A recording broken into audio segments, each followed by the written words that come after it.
예, 이렇게 만나 뵈어서 대단히 감사합니다. 예, 방금 주지신께서 입증을 다른 절보다는 좀 길게 하시는데, 이 입증 속에 오늘 제가 이 얘기하고자 하는 내용이 다 담겨져 있습니다. 그래서 부처님이 이제 깨달았다고 그러는데, 그 깨달음도 방금 그 입증 속에 다 들어있습니다. 그래서 오늘은 7월 백중이라서 선망 부모를 천도하는 그런 날이기도 해서 영가를 위해서 조금 얘기를 드리고 얘기를 계속하겠습니다. 조금 있으면 이제 영가를 위해서 법주 스님이 제사를 지내는데, 그 제사를 지내는 제일 앞에 개송이 하나 나옵니다. 그 개송이 이 영혼, 이제 우리가 이 몸띠가 이제 작용을 못하면은 정신을 영혼이라고 그럽니다. 이 영혼은 아주 맑고 깨끗해가지고 거기에는 금생이다, 전생이다 하는 것이 없다고 그럽니다. 또 이 묘한 이 영혼의 그 체는 두루 밟지 않는 데가 없어가지고 거기에는 죽었다든지 살았다든지 이런 것이 없다. 그렇게 이제 나중에 법주 스님이 제사 지낼 때 제일 앞에 나오는 개송입니다. 아까 우리가 입증한 그 자리가 그렇다는 거예요. 그래서 입증은 그냥 우리가 정신 모으기 위해서 그러는 게 아니고, 그 자리를 우리는 이제 알기 위해서 입증도 하고 또 이런 법문도 하고 그러는 겁니다. 그래서 이 영혼은 우리가 이 본질을 우리가 보게 되면은 금생이다, 내생이다 이거 없어요. 또 살았다, 죽었다 이것도 없습니다. 그래서 옛날에 중국에 도스님이라는 큰 스님이 계셨는데, 평소에 굉장히 친하게 지냈던 거사님이 돌아가셨어요. 그래서 그 도인 스님이 500대 중에 도인입니다. 문상을 갔습니다. 그 문상을 상자를 다리고 갔는데, 그 상자 이름이 점원이에요. 갔는데 그 상자가 영전에 가서 분양을 하고 돌아 나오려 하는데 도스님한테 묻는 거예요. 이 거사님이 돌아가셨습니까? 살았습니까? 이제 묻는 게 우리하고는 다르죠. 우리는 돌아가셨다고 그러잖아요. 근데 이 거사님이 돌아가셨습니까? 살았습니까? 그러니까 도스님 말씀이 돌아가셨다 할 수도 없고 살았다 할 수도 없다. 이제 거기서 문답이 이제 마쳤어요. 그래서 도심이 문상을 하고 돌아오는 길에 상자가 또 묻습니다. 아까는 사람들이 많아서 스님한테 더 묻지 않고 돌아왔는데, 지금 분명히 대답해 주십시오. 살았다면 살았다, 죽었다면 죽었다. 분명히 대답해 주십시오. 근데 도스님 말씀이 그래도 똑같이 처음과 같이 살았다고 할 수도 없고 죽었다 할 수도 없다. 그러니까 상자가 스님 분명히 얘기 안 해주시면은 제가 스님을 한 대 때리겠습니다. 그런데도 죽었다가 할 수도 없고 살았다가 할 수도 없다. 그래서 십자는 때렸어요. 스님을. 500대 중에 선지식이거든요. 그래서 도심이 하시는 얘기가 우리 둘이가 길에서 벌였는 일이지만은 이것이 소문이 나면은 너는 대중들한테 혼이 날 테니까 이 길로 네가 도망을 가거라. 그래서 상자를 떠나보낸 거예요. 그러고 이제 혼자 돌아왔는데 얼마 안 있다가 도심이 돌아가십니다. 그래서 그 상자가 점원 스님이 스님을 때린 죄로 장례식에도 못 가고 그 도 스님의 막상자 되는 석상경저라는 스님이 있는데 중국에 가면은 석상경저사라는 절도 있습니다. 저는 거기를 가봤는데요. 그 스님을 맞상자 되는 분을 찾아가서 이제 스님이 죽었으니까 맞상자 되는 스님께서 법도 받았고 했으니까 죽었으면 죽었다, 살았으면 살았다 분명히 대답해 주십시오. 근데 묻는 그분은 우리 입장에서 묻는 겁니다. 그럼 대답하는 그 도스님은 도인이 된 입장에서 대답을 해요. 그럼 차이가 나죠. 그래서 그럼 물어라. 그 거사님이 돌아가셨습니까? 살았습니까? 자기 스님이 하듯 똑같이 했어요. 돌아가셨다고 할 수도 없고 살았다 할 수도 없다. 거기에서 그 점원 스님이 깨닫습니다. 방금 제가 묻는 거는 지금 우리랑 같은 견해로 물은 겁니다.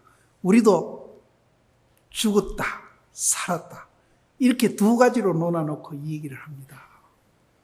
근데 도인의 입장에서는 이 영혼이 죽었다고 할 수도 없고 살았다고 할 수도 없어. 그래서 지금 이 가운데도 그 말을 이해하는 분이 그렇게 많지 않으리라 또 없을 수도 있습니다. 그럼 그 견해가 우리를 굉장히 마음을 편케하고 또 그것이 굉장히 우리 마음을 자유스럽게 하고 또 우리를 굉장히 행복감을 느끼게 한다는 거예요.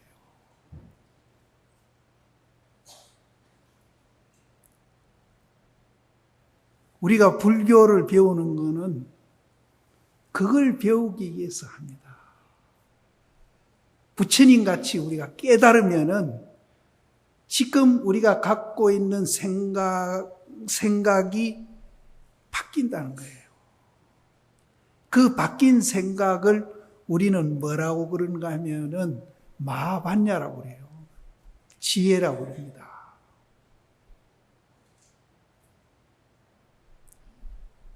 그럼 그 바뀐 눈으로 세상을 보고 생각하면서 행동하고 살면은 이 지구상에 갈등하고 대립하고 전쟁하는 거 지금 뭐 가정에서도 그래 하고 사회에서도 그래 하고 그렇게 안 하는 곳이 없습니다. 그런 것이 다 없어진다는 거예요. 그래서 금강경에 이거를 우리가 이해를 하고 또 체험을 하고 이렇게 이제 일상생활을 살면은 겐지스강 모래수만한 보물을 갖고 그 보물을 누구한테 보시해서 공덕 짓는 것보다는 훨씬 더 생각을 바꿔서 살아가는 것이 자기한테도 이롭고 그것이 또 남한테도 그 이로운 그 가치가 겐지스강 모래수만한 보물을 갖고 남한테 보시해서 공덕 짓는 것보다 훨씬 더 가치가 있다는 거예요. 지금 생각해 보세요. 우리 대한민국만 국한해서라도 세계에서 이혼율이 지금 둘째라고 그러거든요. 자살률은 세계에서 지금 또 우리가 1등이고, OECD 회원국 가운데에 가장 갈등 지수가 높은 나라가 우리나라예요. 그 갈등해서 우리가 소비하는 돈을 계산을 하면은 GDP의 27%를 우리는 소비를 한다는 거예요.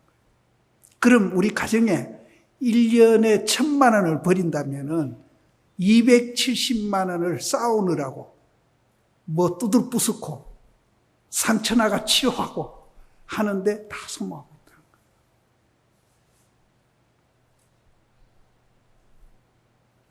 그래서 부처님이 그 깨달음, 죽었다고 할 수도 없고 살았다고 할 수도 없는 그거를 우리는 이해 내지 체험을 하면은 중국의 운문스님 말씀대로 매일매일 좋은 날이 된대요.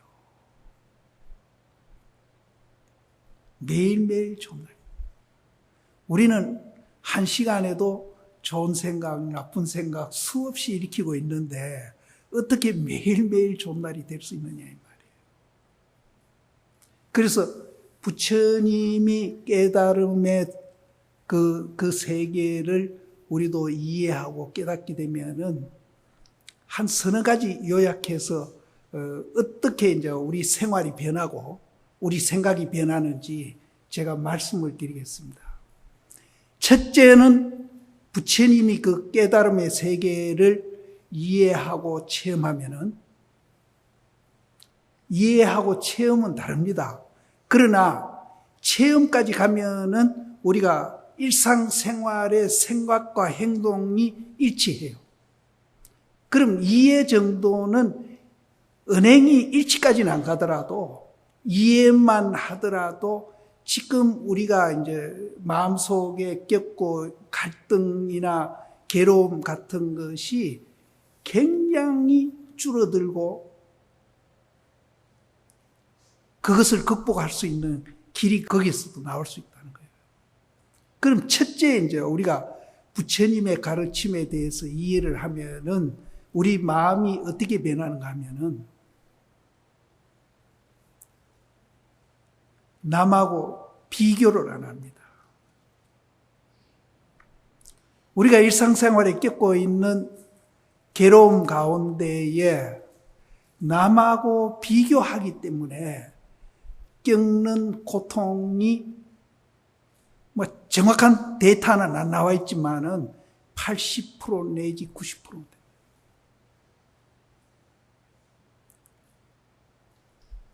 앞집에는 그랜저인데 우리 집에는 왜 티코냐? 또 처사님도 그렇게 또 앞집 처사님하고 비교하고 그럼 처사님 굉장히 자존심 상하죠. 아이들도 앞집 아이는 서울대학교 가는데 너는 왜 그 모양이냐? 그뿐 아니고 자기 자신도 그 요즘 젊은이들이 얼마나 이제 비교를 많이 하는지 몸짱, 얼짱이라는 소리까지도 생기나요. 우리가 겪고 있는 고통 가운데 8, 90%는 전부 비교하는 데서입니다. 비교를 안 하게 돼요. 있는 그대로 받아들이면서 비교를 안 하면은 생각이 바뀌어요. 지혜로 바뀌어요. 그것이 나를 굉장히 행복감을 느끼게 하고 자유롭게 만들고 또 나를 굉장히 발전하게 만들고 이렇게 된다는 거예요. 그래서 남하고 비교 안 하게 됩니다. 그럼 두 번째는 어떤 효과가 나는가 하면은 자기 하는 일에 대해서 가치와 의미를 하게 돼요.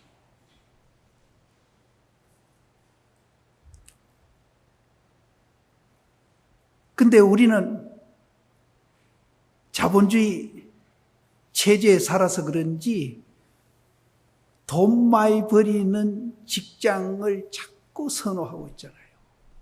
아이들도 학교 가는 것도 돈 많이 버리고 인기 있는 과를 가려고 자꾸 노력하고 있고. 근데 돈이 목표가 아니고 자기 하는 일에 대해서 가치와 의미를 알게 되면은 자기 하는 일 자체가 굉장히 즐겁습니다. 첫째는. 근데 이거는 일에 좋고 나쁜 게 없어요. 어떤 일을 하든지. 부처님은 똥 퍼는 사람을, 우리는 똥 퍼는 사람이 그렇게 가치 있는 일이라고 생각을 안 하실 겁니다.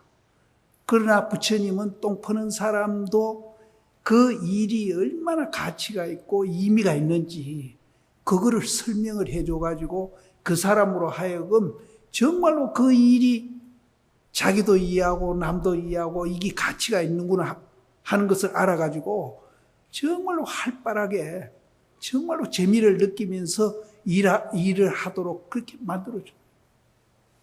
어떤 하찮은 일이라도 가치가 있고 의미가 없는 일이 없습니다. 그래서 그 똥 퍼는 사람 얘기를 간단히 한다면은 똥 퍼는 사람이 무슨 가치가 있다고 생각하겠어요? 그래서 자기는 아무 가치도 없이 정말로 하찮은 일을 하고 있다. 이렇게 이제 부처님한테 이 얘기를 하니까 부처님이 네가 잘못 생각한다는 거죠. 구강대신이라도 남을 괴롭히면은 네가 하고 있는 일보다 더 못할 수가 있다는 거예요. 너는 남이 하기 싫은 일을 열심히 하고 있지 않느냐. 네가 이도했든 이도 안 했든 남이 그 하기 싫은 일을 열심히 하고 있는 그 자체만 해도 가치가 있는 일이라는 거죠.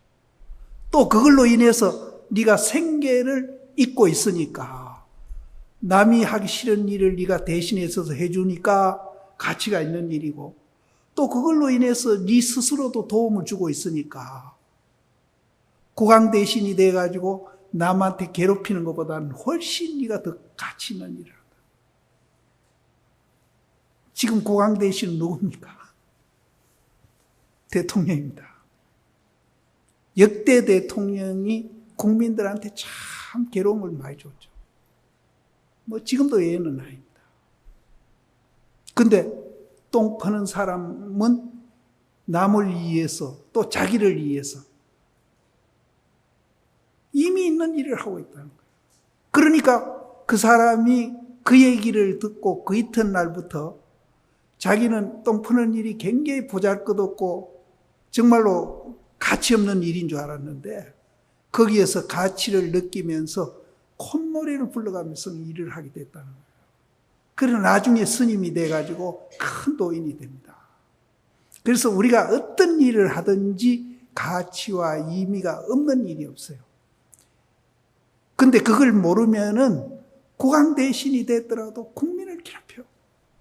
그런 사람은 자기 일에 대해서 가치와 의미를 모른다는 거예요. 그래서 우리가 부처님이 발견한 그것을 이해를 하면은 자기 하는 일에 대해서 가치와 의미를 알게 된다. 가정주부도 집에서 살림하는 거요. 밖에 직장 다니는 거 그게 나쁘다는 얘기는 아닙니다. 그것도 가치와 의미를 부처님이 발견한 그 세계를 우리가 이해를 하면은 그것도 발견하고 또 가정에서 살림하는 분도 그 살림하는 것이 얼마나 가치가 있고 의미가 있다는 것을 알게 된다는 거예요. 그러면은 가치가 있고 의미가 있는 일이니까 그 일 자체가 굉장히 재미가 있습니다. 또 그 분야의 전문가가 되고 전문가가 되면은 다른 사람한테 존경도 받고 또 보수도 따라와요. 근데 여기서 가장 중요한 게 뭔가 하면은 이런 분은 어떤 똥을 퍼도 상관이 없어요. 명예도 따라오고 보수도 따라오면서 인격이 따라옵니다. 인격이 따라와요. 옛날에 가정에 할머니, 할아버지가 되면은 인격이 그래도 갖춰져 있어요. 그래서 아들들, 딸들이 다 어른들 존경하고 손자, 손녀들이 다 존경합니다. 근데 우리는 그런 분이 점점 없어져 가고 있어요. 국가에도 마찬가지예요. 지금 조그마한 꼬마들도 대통령 이름 부르기를 뒷집 강아지 부르듯 하지 않습니까? 우리는 인격자가 없어지는 게 또 이제 이게 우리 사회의 큰 문제입니다. 무슨 일이 있을 때 어른이 있어서 그래도 한마디 해가지고 그것을 이제 좋은 방향으로 가도록 이렇게 이제 우리 사회가 형성이 돼야 되는데 이제는 어른이 없어지니까 젊은 사람들이 어른 말을 아예 들으려 하지도 않아요. 세 번째는 자주적인 삶을 삽니다. 우리는 부처님이 깨달은 그 세계를 모르기 때문에 좋은 거 보면은 좋은 데 끄달리고 나쁜 거 보면은 나쁜 데 끄달리 가지고 그거를 이제 좋다 나쁘다 내 밖에 있는 그 현상들을 우리는 경계라고 그래요. 그 경계에 쫓아서 좋은 경계 나타나면은 기분이 좋아지고 나쁜 경계 나타나면은 기분이 나빠져 가지고 나는 경계에 따라서 기분 좋아지고 기분 나빠지는 그런 꼭두각시 노릇을 하고 있어요.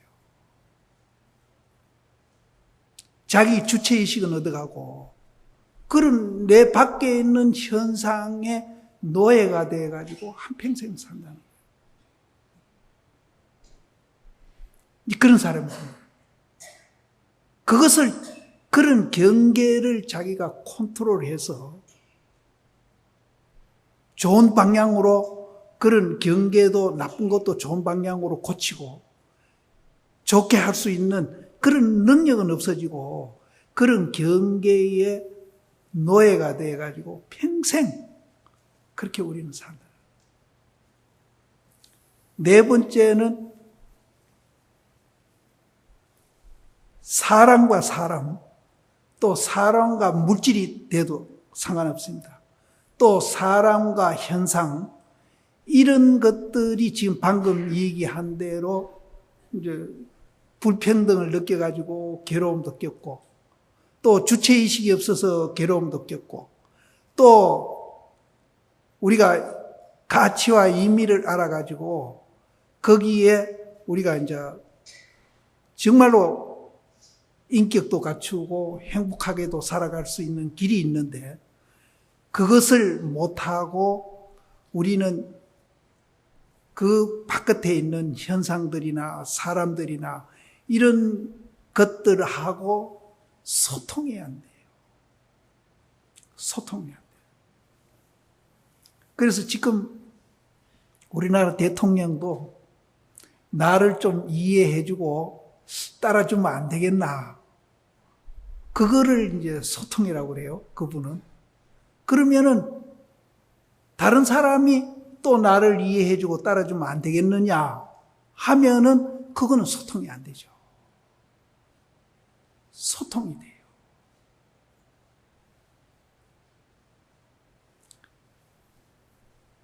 근데 내가 이런 얘기를 하면은 이 얘기 듣는 분 중에 스님이고 종교인이니까 그게 가능하지. 지금 생존 경쟁이 치열하게 이렇게 벌어져 있는 사회에서 어떻게 그렇게 하고 우리가 살 수 있겠습니까? 하는 분이 많이 있어요. 그래서 그때마다 내가 그 대답해 주는데 땀을 흘렸는데 요즘은 조금 한 사람을 얘기하면서 그 얘기를 설득시키는데 내한테 좋은 얘기거리가 되어 있는 분이 한 분 있습니다. 미국의 오바마 대통령입니다.